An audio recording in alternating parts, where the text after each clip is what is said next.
ସାଙ୍ଗମାନେ ଆମ ଘରେ ଆଳୁ ଖଟା ଏଠି ଟମାଟୋ ସବୁ ଘରରେ ଆଉ ସେଠି ପିଆଜ କୁଢ଼ା ହେଇଛି ଗୋଟେ ଘରେ ଯାହା ଖୋଜିବ ସବୁ ଏଇଠି ହିଁ ଥିବ କାହିଁକିନା ଚାଷୀ ଘର ନା ଯାହା ଖୋଜିବ ସବୁ ଥିବ। ଖରା ହେଇଛି ଆଜି ସେ ଟିବଲ କତିକି ବି ଯାଇ ହେବନି ଏମିତିକା ଖରା ହେଇଛି ଦେଖୁନାହାନ୍ତି। ଆପଣ ଆଡ଼େ ବି ଖରା ହେଲାଣି ତ ବହୁତ ଖରା ଜୋର ହେଲାଣି ହଉନଥିଲା ଆଜି ପୁରା ଟିକେ ଟାଣ ଖରା ହେଇଛି। ହାଏ ସାଙ୍ଗମାନେ କେମିତି ଅଛନ୍ତି ଭଲ ଅଛନ୍ତି ତ ମୁଁ ବି ବହୁତ ଭଲରେ ଅଛି। ଆପଣମାନେ ଭଲ ଅଛନ୍ତି ତ ନିହାତି ଭଲ ଥିବେ କାହିଁକିନା ଆପଣମାନେ ଭଲ ଅଛନ୍ତି ବୋଲି ତ ମୁଁ ଭଲ ଅଛି। ଆପଣମାନେ ସବୁବେଳେ ମୋ ପରିଚୟ ମାଗୁଥିଲେ ଏଇଟା ମୋର ଫାଷ୍ଟ ମାନେ ବ୍ଲଗ୍ ଯେଉଁଥିରେ ମୁଁ ମୋ ନିଜର ପରିଚୟ ଦେବାକୁ ପସନ୍ଦ କରେ କାହିଁକିନା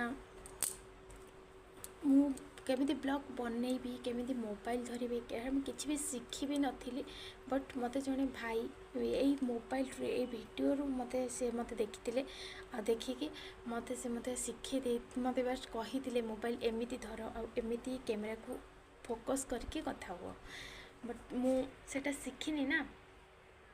ଆଜି ମୋର ପରିଚୟ ହେଲା କି ମୁଁ ଗୋଟେ ମିଡ଼ିଲ୍ କ୍ଲାସ୍ରୁ ଫ୍ୟାମିଲିରୁ ବିଲଙ୍ଗ୍ କରେ। ମୋ ବାପ ଘରେ ବି ସେମିତି ହାଇ ଷ୍ଟାଇଲ୍ ନଥିଲା କି ମୋ ଶାଶୁଘର ବି ସେମିତି ନୁହଁ ବଟ୍ ମୋ ବାପ ଘର ମୋ ମାଆ ମୋତେ ବହୁତ ଆମକୁ କଷ୍ଟରେ ବହୁତ କଷ୍ଟରେ କହିବାକୁ ଗଲେ ଆମ ଭାଇ ଭଉଣୀ 5 ଜଣଙ୍କୁ ମୋ ମାଆ ଆମକୁ ଏଡ଼ିଟିରୁ ଏଡ଼ିଟେ କରିଛି। ଗୋଟେ ମାଆ କେତେ କଷ୍ଟ କରିକି ଗୋଟେ ଛୁଆକୁ ମାନେ ବଢ଼ାଏ ସେଇଟା କେବଳ ତା ମାଆ ହିଁ ଜାଣିପାରିବ ତା ଛଡ଼ା ଆଉ କେହି ଜାଣିପାରିବେନି କାହିଁକିନା ମାଆ ଯେତିକି ବୁଝିପାରିବ ନା କେହି ସଂସାରରେ ବୁଝିପାରିବେନି। ଆଉ ଆମେ ଘରେ ଭାଇ ଭଉଣୀ 5 ଜଣ ଥିଲୁ ମୁଁ ସଭା ସାନ ଥିଲି ଆଉ ଏଠି ମୋ ଶାଶୁଘରେ ମୁଁ ସବୁଠୁ ବଡ଼ ବୋହୂ ଆଉ ଏଠି ବି ମୋର 4 ଜଣ ଶାଶୁ ଅଛନ୍ତି 4 ଜଣ ଶ୍ୱଶୁର ଅଛନ୍ତି ଆଉ ଦିଅର ଦେଢ଼ଶୁର ସମସ୍ତେ ମିଶିକି ଆମର ବହୁତ ବଡ଼ ଫ୍ୟାମିଲି ଟିକେ ବସ୍ ଖାଲି ରୋଷେଇ ଅଲଗା ନହେଲେ ଆଉ ସବୁ ସାଙ୍ଗରେ ଏଇଆ ହିଁ ମୋର ପରିଚୟ। ବହୁତ କେଉଁ କୋଟିପତି ବାପର ଝିଅ ମୁଁ ନୁହଁ କି କେଉଁ କୋଟିପତି ସ୍ୱାମୀର ସ୍ତ୍ରୀ ବି ମୁଁ ନୁହଁ ବଟ୍ ମୁଁ ବହୁତ ଖୁସିରେ ଅଛି ମୋ ପରିବାରକୁ ନେଇକି ମୋ ନିଜ ମାନେ ମୋ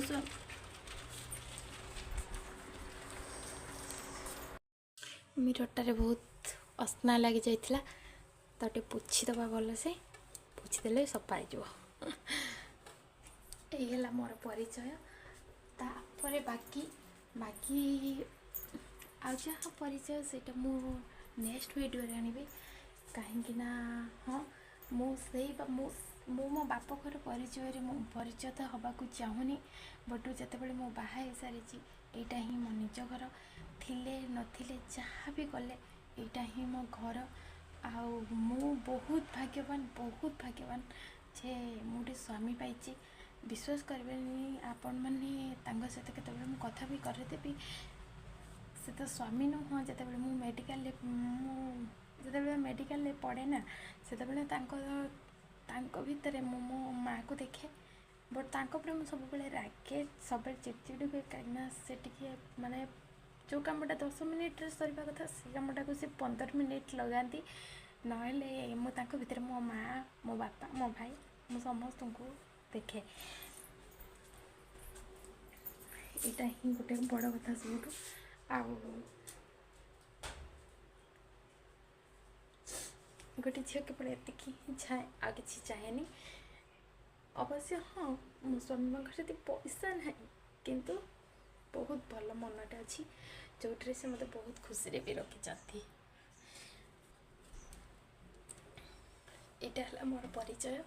ଆପଣମାନଙ୍କୁ ଆସ୍ତେ ଆସ୍ତେ ମୋ ସହ ଆଉ ଜଣେ ଦିଦି ମୋତେ ସବୁବେଳେ କମେଣ୍ଟ କରୁଛନ୍ତି ଯେ ଆପଣ ଶାଶୁ ଶ୍ୱଶୁରକୁ ଭିଡ଼ିଓରେ ଆଣନ୍ତୁ। ହଁ ଠିକ୍ ଅଛି ମୋ ଶାଶୁ ଶ୍ୱଶୁରକୁ ମୁଁ ଆପଣଙ୍କୁ ଭିଡ଼ିଓରେ ଆଣିବି କିନ୍ତୁ କିଛି ଦିନ ଟାଇମ୍ ଦିଅନ୍ତୁ ମୁଁ ତାଙ୍କୁ ଟିକେ ମାନେ କହିକି କନଭିନ୍ସ କରେଇକି ମୋ ଭିଡ଼ିଓକୁ ଆଣିବି। ମୋ ଶାଶୁ ଶ୍ୱଶୁର ଏତେ ବି ଖରାପ ନୁହନ୍ତି ସେ ମୋ ଶାଶୁକୁ ବହୁତ ଭିଡ଼ିଓରେ ବି ଆପଣମାନେ ଦେଖିଥିବେ ସେ ସବୁବେଳେ ଆକ୍ଟିଭ୍ ରୁହନ୍ତି ମୋ ପୁଅ ପାଖରେ କାହିଁକିନା ଯେହେତୁ ସେ ଛୋଟ ପିଲାଟେ ମୁଁ କାମ କଲେ ସେ ପୁଅକୁ ଧରନ୍ତି ସବୁବେଳେ ତା କେୟାର କରନ୍ତି ସେଥିପାଇଁ ଆଜି ସିଏ ନାହାନ୍ତି ସେଥିପାଇଁ ମୁଁ ଲଙ୍ଗ୍ ସବୁବେଳେ ଗୋଟେ ଦିଦି ସବୁବେଳେ କିଛି କମେଣ୍ଟ ଥିଲା, ଦିଦି ଲଙ୍ଗ୍ ଭିଡ଼ିଓ ଆଣନ୍ତୁ, ଲଙ୍ଗ୍ ଭିଡ଼ିଓ ଆଣନ୍ତୁ, ଲଙ୍ଗ୍ ଭିଡ଼ିଓ।